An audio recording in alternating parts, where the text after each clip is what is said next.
I'm honest, I have to say that I had one of those very probably common reactions, which was like, oh wow, that's intense. You guys were outstanding in this film, really amazing job. And before we get into it, you must have been best buddies after it, being sequestered in that room for I don't know how long. We got along well. Luckily, we knew each other before.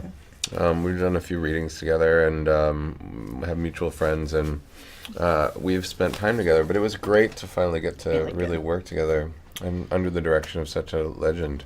It was a very small and intense group. They being the rest of the cast and Oliver, and they had gone all around the world, the crew, and had come back again. Well, first we met them in Hong Kong, and then back again to Germany, where they had both begun and finished the film. And so we had this really delightful small club that we joined that already knew what they were doing and how they were working together to a large degree, and so there was an intimacy to it that's very well cited. As far as I'm concerned, two of the most important roles, and plus Tom, of course, but in the film. And I just, how Snowden savvy were the two of you before you even began this?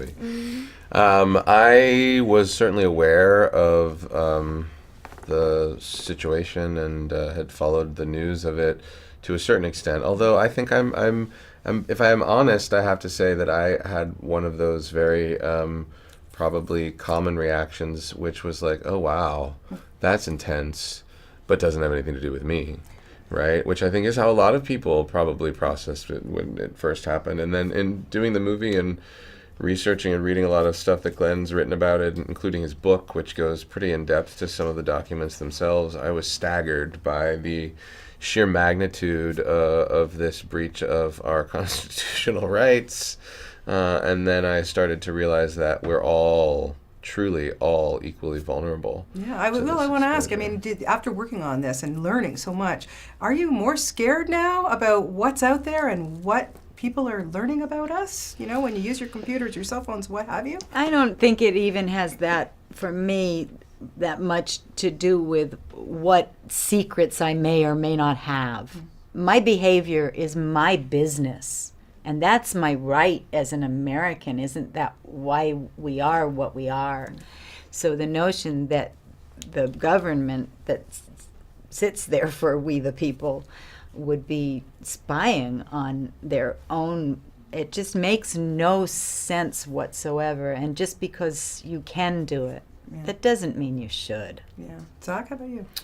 I certainly am more vigilant. I have tape over my laptop camera now, which I didn't before I made this film, and I changed all my passwords, and I don't have two of the same password anymore for any services online, and I enforce two-step verification on all my handheld devices, and I'm more aware of it. I'm not paranoid about it. We can't be. We live in an age where technology is king in a lot of ways, and I think that's only going to continue as it evolves. Potentially past our ability to control it altogether. And I think we're already seeing glimpses of that, and that's what this movie serves as a reminder of, and I think we're all smart to be reminded of it. Yeah, well, you guys, I could talk for hours, but you did really such a tremendous job. You did Laura and Glenn, just great justice. And working with Oliver Stone, my God, can I touch you too? Yeah, Seriously, right? Congratulations.